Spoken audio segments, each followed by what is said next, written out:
Hi friends, అందరికీ good morning. ఈరోజు నేను వెంకటేశ్వర స్వామికి ముడుపు కట్టాను. అది ఎందుకు కట్టానంటే మనకి ఆర్థిక పరిస్థితి ఉన్న, హెల్త్ ప్రాబ్లం ఉన్న అన్నీ బాగుంటుంది, మంచిగా ఉంటుందని చెప్పి నేను తెలిసింది. నాకు భవానీ గారు చెప్పారు, దుర్గగుడి దగ్గర ఉంటారు భవానీ గారు. ఆయన చెప్పారు, వెళ్తే ఇలా కట్టుకమ్మ ఆరోగ్యం అది సెట్ అవుద్ది, ఆర్థిక పరిస్థితి కూడా బాగుంటుందని చెప్పారు. అందు గురించి నేను ఈరోజు ముడుపు కట్టాను. ఆ ముడుపు ఎలా కట్టాను అనేది మీకు చెప్తాను ఫ్రెండ్స్.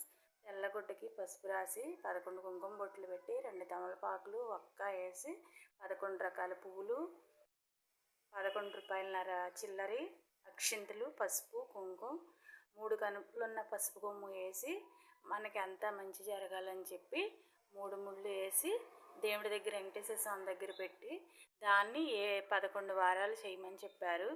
అట్లా చేస్తే అంతా మంచి జరుగుద్ది అన్నారు. ఇంతవరకు కూడా నేను చేశాను. వెంకటేశ్వర స్వామికి, అమ్మవారికి, వెంకటేశ్వర స్వామికి ఇద్దరికి కట్టానప్పుడు నాకు మంచి జరిగింది, అంతా బాగుంది. అందుకే ఆ నమ్మకంతో మళ్ళీ నేను ఈరోజు మళ్ళీ చేశాను. ఈరోజే స్టార్ట్ చేశాను. మీలో ఎంతమందికి వెంకటేశ్వర స్వామికి ముడుపు కడితే మంచి జరుగుద్ది అనేది నమ్మకం ఉందో ఒకసారి కామెంట్ చేయండి ఫ్రెండ్స్.